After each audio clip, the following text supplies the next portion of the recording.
जी part करते हैं। जी part में जब आप अलजेब्रिक एक्सप्रेशन को ऑब्जर्व करोगे तो आपको नज़र आएगा तीनों ही टर्म्स 4 से डिविजिबल है और तीनों ही टर्म्स के पास जेड भी है। तो हम क्या करते हैं, 4z को ब्रैकेट से बाहर निकाल लेते हैं। तो ब्रैकेट के अंदर क्या रह जाएगा, पहले देखो ऊपर रफ काम कर लेते हैं। तीनों ही टर्म्स को 4z से हमें डिवाइड करना होगा, देन हम बताएंगे कि ब्रैकेट के अंदर क्या रह जाएगा। देखो फर्स्ट टर्म को में जब आप डिवाइड करोगे तो 4 से 4 कैंसिल और इस z से क्या होगा, ऊपर माइनस का 1 साइन बनेगा। z की पावर है 1, तो जो पावर 3 है उसमें 1 पावर माइनस हो जाएगी। 4 से 40 को डिवाइड करेंगे तो 10 आएगा और z से ये जो है स्क्वायर का साइन कैंसिल हो जाएगा। 4 की टेबल में 100 आता है 25 पे और z से z कैंसिल, तो हमारे पास क्या रह जाता है, z की पावर कितनी रह गई, 3 में से 1 माइनस हुई तो 2 रह गई। z की पावर 2, देन माइनस का साइन है तो माइनस का साइन, 10z रह जाता है तो यहाँ पे हम लिखेंगे 10z, देन प्लस का साइन है 25 रह जाता है। ब्रैकेट करते हैं क्लोज्ड और जो ये ऊपर हमने रफ काम किया है इसको करते हैं इरेज। ये मैंने आप लोगों को एक्सप्लेन करने के लिए किया है। अब क्या करेंगे, जो ये ब्रैकेट के अंदर हमारे पास ट्राइनोमियल टर्म आई है इसको और फैक्टराइज करेंगे हम। यहाँ पे z स्क्वायर का कोफिशिएंट है 1 और कांस्टेंट टर्म है 25। 1 और 25 को मल्टीप्लाई कराते हैं तो 25 आता है। अब देखो 5 की टेबल में 25 आता है 5 पे और 5 में 5 ऐड करते हैं तो 10 आता है। देखो सेकंड वाली टर्म में हमारे पास कोफिशिएंट 10 ही है, इट मीन्स हमें जो है मिडिल टर्म को स्प्लिट करना तो आ गया है। ये करते हैं रफ काम को इरेज और हम क्या करते हैं, जो ये बीच में मिडिल टर्म है माइनस का 10z, इसके प्लेस पे क्या लिखेंगे 5z। 5z और 5z को ऐड करते हैं तो 10z आता है। यहाँ पे देखो माइनस का साइन है तो दोनों ही टर्म हमारे पास माइनस के रहने वाली है। माइनस का 5z और पीछे है 25, वो एज इट इज़। आगे जो जेड स्क्वायर है वो भी एज इट इज़ ब्रैकेट लगाते हैं और ब्रैकेट के सामने है 4z, वो भी हम ऐसे ही लिख देते हैं। अब देखो ब्रैकेट के अंदर आप लोग देखो ये दो टर्म्स के पास z कॉमन है, तो हम क्या करेंगे z को ब्रैकेट से बाहर निकालेंगे। अभी हमें स्क्वायर ब्रैकेट का यूज़ करना होगा और स्क्वायर ब्रैकेट के सामने 4z को एज इट इज़ लिख देते हैं। ठीक है, इन दोनों टर्म में से हमने क्या किया, z को कॉमन बाहर निकाला है, तो हमारे पास ब्रैकेट के अंदर क्या रह गया, राउंड ब्रैकेट का यूज़ करेंगे अभी हम। z -5 ब्रैकेट कर देते हैं क्लोज। देन इन दोनों टर्म्स के पास देखो दोनों ही 5 की टेबल में आते हैं, तो हम क्या करेंगे माइनस का 5 बाहर निकाल रहे हैं। क्यों माइनस का 5 निकाल रहे हैं, क्योंकि देखो अगर हम प्लस का 5 निकालते तो माइनस का z रह जाता, जबकि पहले ब्रैकेट में प्लस का z है। दैट्स वाई हम क्या करते हैं, हम -5 को ब्रैकेट से बाहर निकाल लेते हैं। तो ब्रैकेट के अंदर क्या रह गया, z -5 ब्रैकेट कर देते हैं क्लोज और स्क्वायर ब्रैकेट भी क्लोज कर देते हैं। चलो अब आगे करते हैं। 4z हमारे पास एज इट इज आएगा।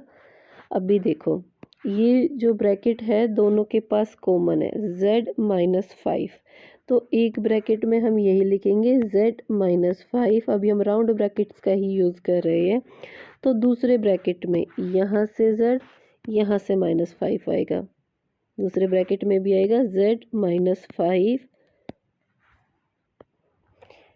चलो h पार्ट करते हैं। h वाले क्वेश्चन को करने से पहले आप क्या करोगे, इनको रीअरेंज कर लो। सबसे पहले एक्स स्क्वायर वाले टर्म, इसको हम सबसे आगे ले आते हैं। 3x² प्लस का है ना, तो प्लस का साइन आगे नहीं लिखा जाता।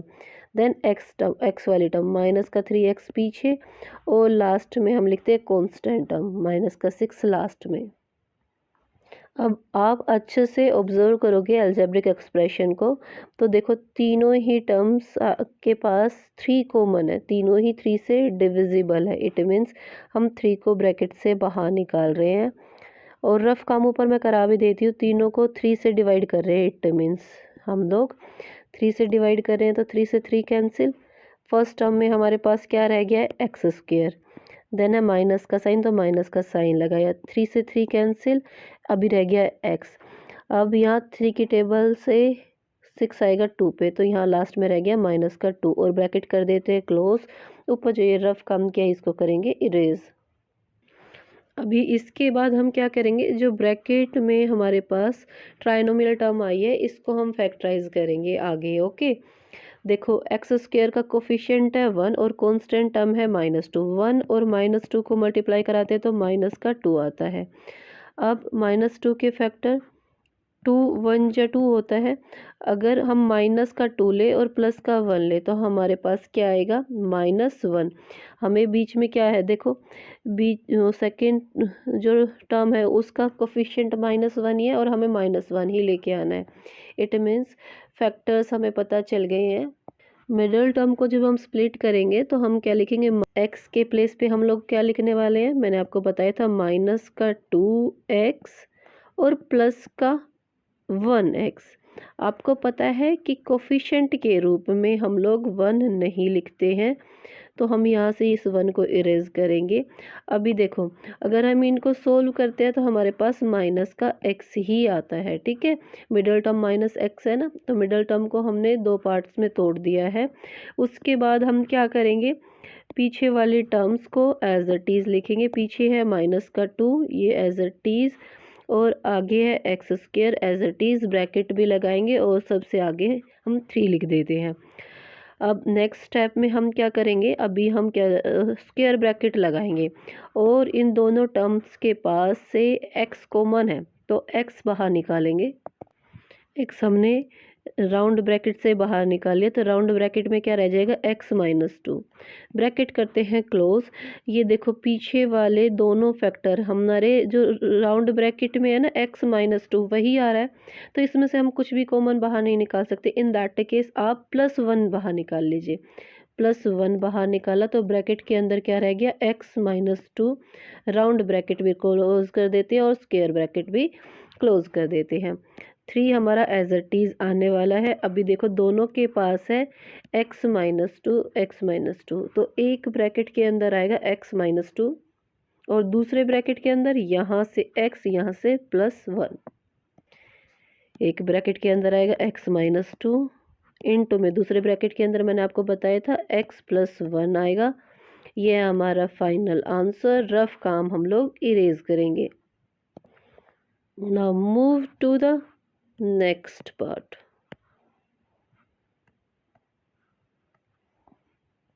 Now move to the I part.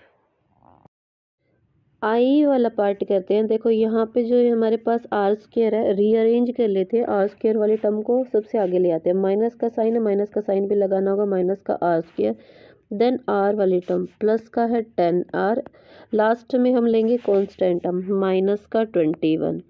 Rearrange हम लोगों ने कर दिया। उसके बाद इनमें से हम कॉमन क्या निकाल सकते हैं, देखो हम ना माइनस का साइन कॉमन निकाल सकते हैं, तो माइनस का साइन मैंने ब्रैकेट से बाहर निकाल लिया, तो ब्रैकेट के अंदर रह जाएगा प्लस का आर स्क्वायर। जो 10 पॉजिटिव था वो माइनस का हो जाएगा, माइनस का 10r, और जो माइनस का है वो प्लस का हो जाएगा, 21 प्लस का हो गया, प्लस का 21। अब जैसे ट्राइनोमियल को फैक्टराइज करते हैं, मिडल टर्म को स्प्लिट करके वही करेंगे। आर स्क्वायर का कोफिशिएंट है 1 और कांस्टेंट टर्म है 21। 1 और 21 को मल्टीप्लाई करते हैं तो 21 आता है। अब 21 के फैक्टर्स देखते हैं। देखो 3 7 जा होता है 21 और 3 और 7 को ऐड करते हैं तो 10 आता है। हमें लेना है माइनस का 10, तो हम 3 भी माइनस का लेंगे और 7 भी माइनस का लेंगे। 3 माइनस का 7 भी माइनस का, दोनों को ऐड करते हैं तो देखो माइनस का ही 10 आ रहा है हमारे पास। अब 10 के पीछे आर है तो 3 के पीछे भी आर लगा देते हैं और 7 के पीछे भी आर लगा देते हैं। अब हम इनको ऐड करेंगे तो मिडल टर्म हमारे पास माइनस का 10r आएगी। ठीक है, जो पीछे वाली टर्म है 21 एज अ टीज लिख देते हैं, ब्रैकेट क्लोज कर देते हैं, और जो आगे वाली टर्म है आर स्क्वायर उसको भी एज अ टीज लिख देते हैं। ब्रैकेट से आगे माइनस का साइन लगा देते हैं। माइनस का साइन वापस से लगाते हैं। अभी हम लगाते हैं स्क्वायर ब्रैकेट। अब हम देखते हैं कि देखो फर्स्ट 2 टर्म्स के पास r कॉमन है, तो इनमें से हम r बाहर निकालते हैं। r तो राउंड ब्रैकेट के अंदर क्या आएगा, आर स्क्वायर में से आर को डिवाइड किया तो आर रह गया, देन माइनस का साइन, 3r में से आर डिवाइड किया तो आर 3 रह जाएगा। ब्रैकेट करते हैं क्लोज। अब देखो पीछे वाली दो टर्म्स के पास कॉमन क्या है, 7 के टेबल में दोनों ही आते हैं और माइनस का 7 हम बाहर निकालेंगे तभी हमारे पास प्लस का r बचेगा। अभी माइनस का 7 बाहर निकाला, ब्रैकेट के अंदर रह क्या गया, r माइनस 3। 21 प्लस का है ना, तो उसको माइनस के 7 से डिवाइड करेंगे तो माइनस का 3 रहेगा। ब्रैकेट करते हैं क्लोज, माइनस का साइन ब्रैकेट से बाहर एज इट इज़। उसके बाद आप लोग देख रहे हो कि r माइनस 3 इसके पास भी है, r माइनस 3 इसके पास भी है, तो एक ब्रैकेट में हम कॉमन निकाल लेते हैं r माइनस 3 को। दूसरे ब्रैकेट में यहाँ से r और यहाँ से माइनस का 7 आएगा, दूसरे ब्रैकेट में आएगा r माइनस 7। ये है जी हमारा फाइनल आंसर। अब कुछ बच्चे बुक का आंसर जब मैच करेंगे तो आपको r माइनस 7 पीछे आगे नज़र आ रहा होगा और ये पीछे। मैंने आपको बताया है फैक्टराइजेशन में फैक्टर्स को हम आगे पीछे लिख सकते हैं, लाइक 3 मल्टीप्लाई 5 हो तो भी 15 आता है, या फिर 5 मल्टीप्लाई बाई 3 हो तो भी 15 आता है। ओके, ये मैंने आपको एक्सप्लेन कर ही दिया है। इसको करते हैं इरेज।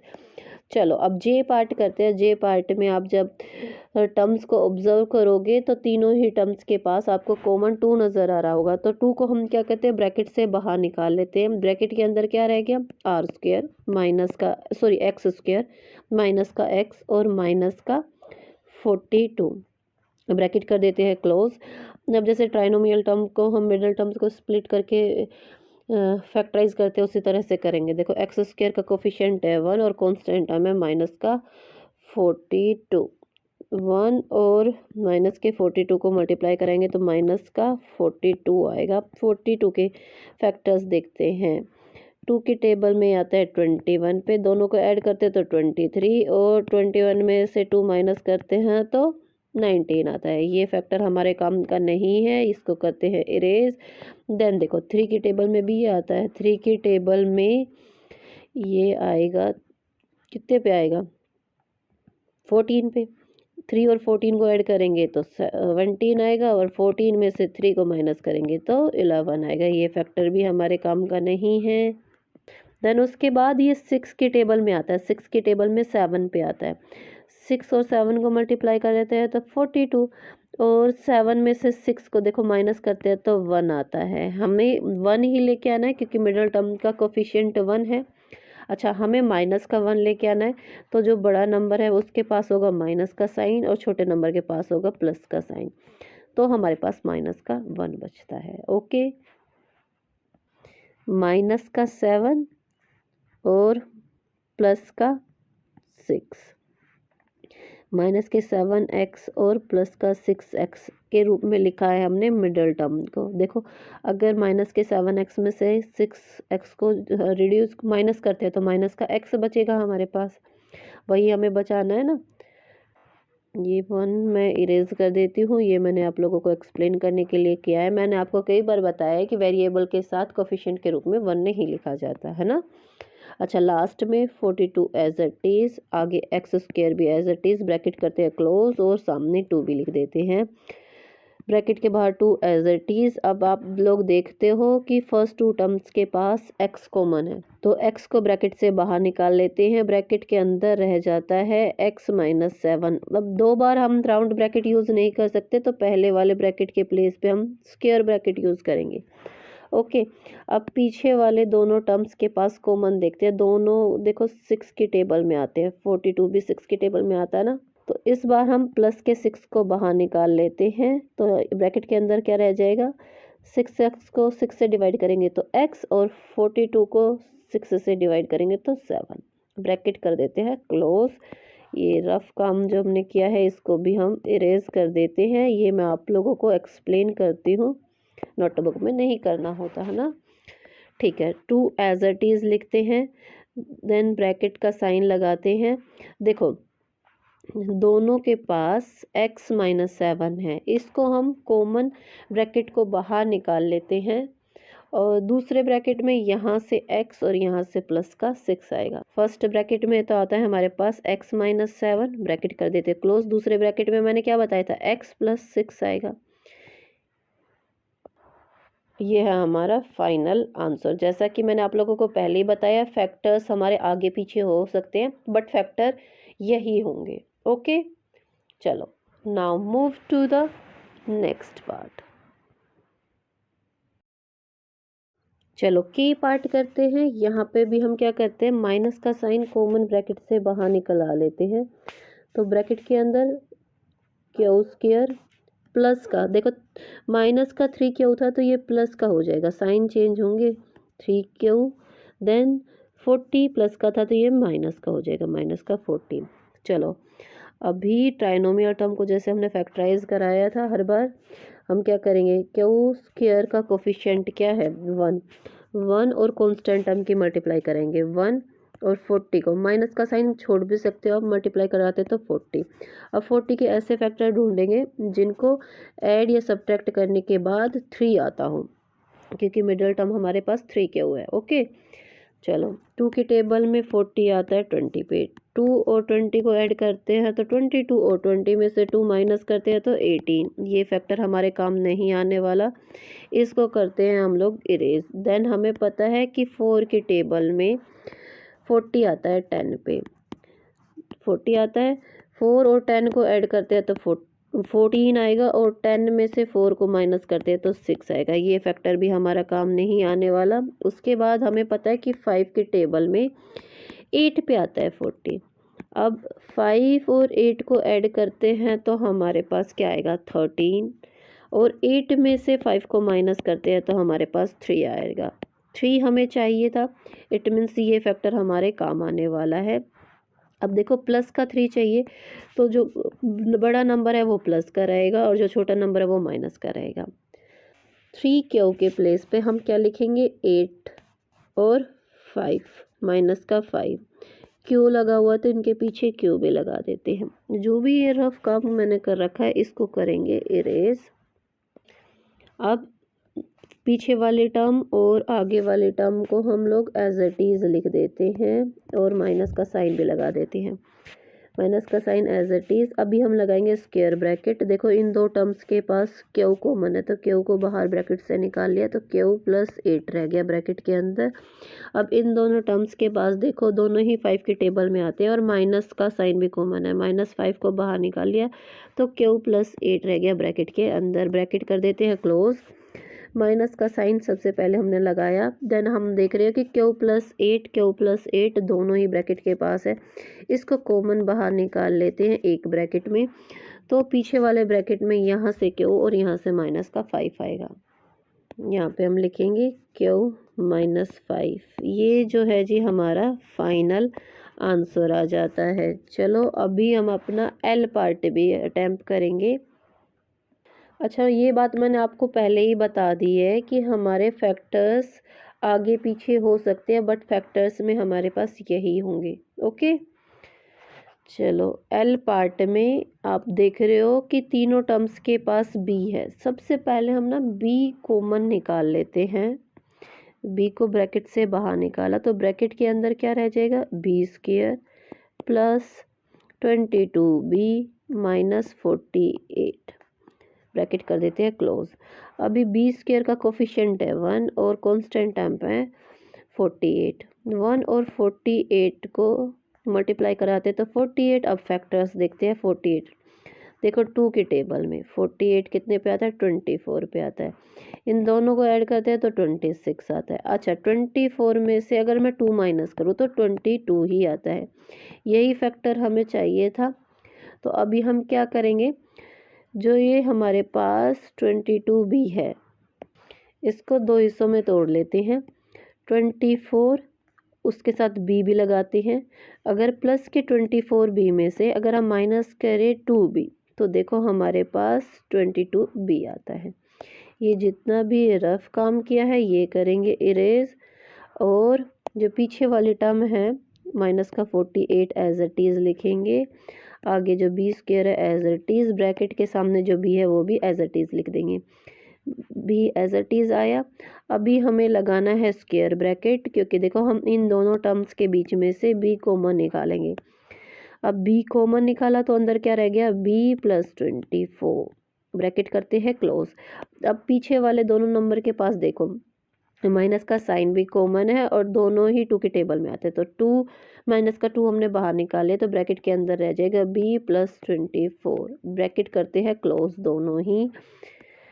बी हमारे पास आएगा, देखो यहाँ पे भी है आपके पास बी प्लस 24 और यहाँ पे भी है आपके पास बी प्लस 24, तो बी प्लस 24 को कॉमन ब्रैकेट से बाहर निकाल लेते हैं, ब्रैकेट करते हैं क्लोज। दूसरे ब्रैकेट में यहाँ से बी और यहाँ से माइनस का 2 आएगा, बी माइनस 2 आएगा। अभी आपका सेकंड क्वेश्चन जो है कंप्लीट हो चुका है। उम्मीद करती हूँ कि ये वीडियो आप लोगों के लिए हेल्पफुल रही होगी। अगर ये वीडियो आप लोगों के लिए हेल्पफुल रही हो ना, तो इसको ज़्यादा से ज़्यादा लाइक करें और दोस्तों के साथ शेयर करें। अच्छा, एक चीज़ और मैं बता देती हूँ, फैक्टराइजेशन ना आपको बहुत अच्छे से सीखना है, क्योंकि ये चैप्टर आपका 9th 10th में भी बहुत ज़्यादा काम आने वाला है। तो वीडियो अगर समझ में ना आया तो वीडियो को रिपीट करके वापस से देखें। इस चैप्टर को बच्चों आप लोगों को स्किप नहीं करना है, ये चैप्टर आपका 9th 10th में भी बहुत ज़्यादा काम आने वाला है। मिलते हैं नेक्स्ट वीडियो में, till then bye bye, take care, stay connected.